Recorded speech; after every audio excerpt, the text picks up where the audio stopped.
When were you born? When were you born? I asked you a question, answer me. I was born on August the 11th, 1929, the year of the stock market crash. I'm not sure if I caused it or if I was caused by it. I'm not sure. This is Mr. Sonny Richter talking. Are you the interviewer or the How old were you interviewee? when you first started When I was playing? born? When you first started playing? When I first started trying to play, I was about, I'd say 12 years old. 13, 14, somewhere in there. No, What was your first guitar? an old Stella. Where'd you get it? Where did you get your first guitar? Yeah, I got it from a guy he's a blind man named Ballard Edgar. And he lived all the way across town from us. And the town is Funiac Springs, Florida. And I rode my bike over one day and bought it for $5. Strapped that thing on my back and rode home like I was Roy Rogers. I thought I was Roy Rogers for a while until I got home. I had to cut some wood. Hello, this is a story about a man who was a remarkable musician, undertook an incredible journey to get there, but also valued his family, his friends, and his faith. Now, it would take much longer to tell this little tale than the amount of time we have to tell it in. But I do hope that for myself and for my family, I'm able to show you a glimpse into this man's life and talents that we were all so fortunate to get to know.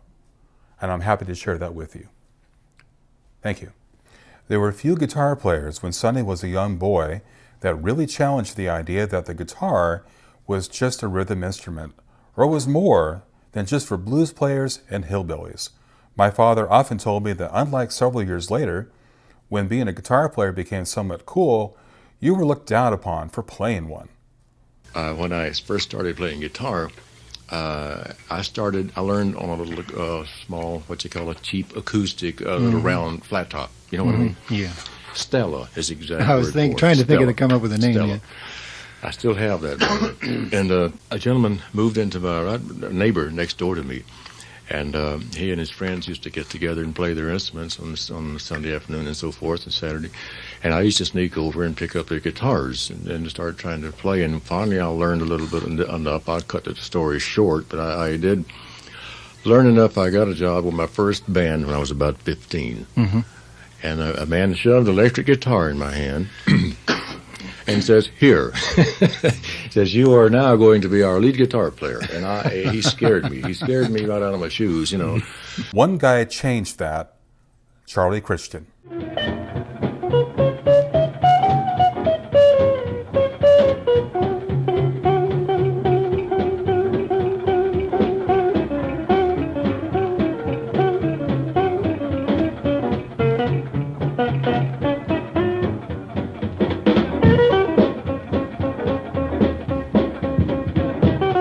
Sonny listened to him with the Benny Goodman Orchestra.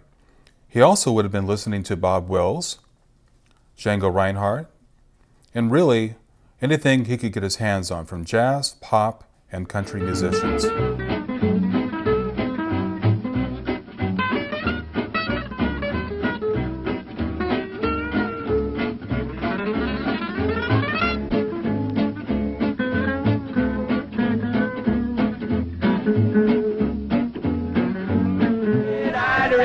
Plum full of eye red.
He started playing professionally at an early age, 15 by some reports, but the first recording we have of his was a recently discovered acetate of a live recording from 1948, a cover of a song called Texas in My Soul.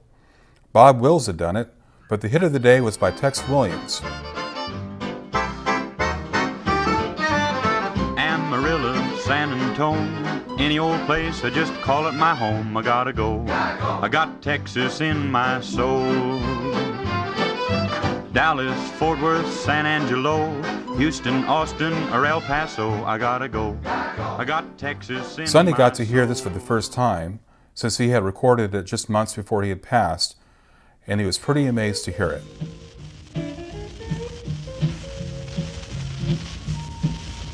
Amarillo, San Antone, any old place, I just call it my home. I gotta go. I got Texas in my soul.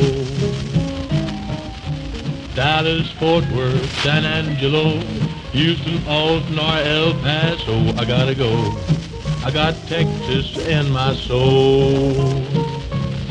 It's there I know my places. You see only smiling faces, and so partner, the rest of the world's not worth a pound of good old Texas dirt. I gotta go. I got Texas in my soul. As he told the story, he was playing with a pickup band that night, taught a quick arrangement of the song, and being about 19 years old, tried to lower his voice to match that of Williams. Someone happened to transcribe it and cut it onto an acetate for him, where it was hidden away until just recently. He also remembered that in order to play the club, he had to use an ID card from one of his sisters to get in. He would meet up with a man from Texas named Sam Nichols, who had recently landed a recording contract with MGM. Sam had a player named Porky Freeman, who would do the majority of his recording sessions, but often on the road, Sonny would replace him, at least during the California dates. One day, Nichols asked Sonny to fill in for Freeman during one-day sessions in 1948 that would yield 4 songs for MGM. One of them was called Keep Your Motor Hot. Sonny would later dismiss this song as kind of a novelty tune that he couldn't remember when he first told that story to me many years ago. I would find out that little song became very highly collectible in the last couple of decades, as it's now deemed to be something of a prototype rockabilly tune, much like I would now regard Hank Williams' Moving On Over as an early cousin to Bill Haley's Rock Around the Clock. Here's a little bit of that singing. Oh, keep your motor hot. Oh, keep your motor hot. Better keep your motor hot, 'cause you gotta make a getaway. My Uncle Dick had the old man blues. He went downtown just to get some booze. Then he got his motor hot. Yeah, he got his motor hot. Yep, he got his motor hot. Oh, he got his motor hot. Oh, he got his motor hot. Then he tried to make it get away.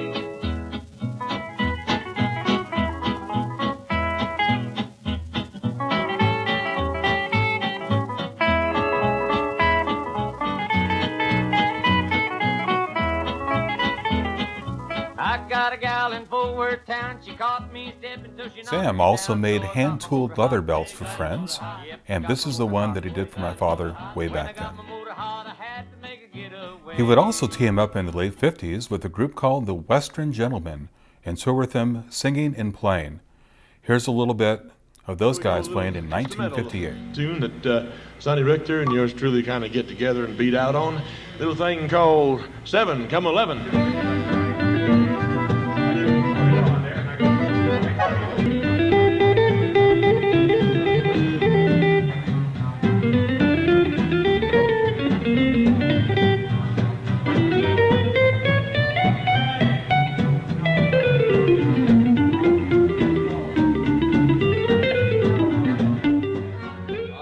Tune called The Lilies Grow High. And it features the voice of Sonny Richter. The rest of them, yeah, the old man, old Sonny Richter. He must be at least, well, no, he's not that old. He's about, here we go, a little thing called, Lilies Grow High. There it is. I knew it was there. Something we're going to get at right along, but yeah.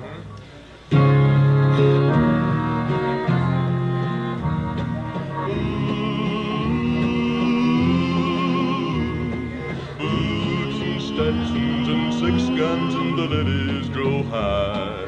High, high, high. They grow for a man with a gunsling in hand, that before his time must die. Must die. The trail he has traveled, the trail is spattered with blood. They weep over the graves of the many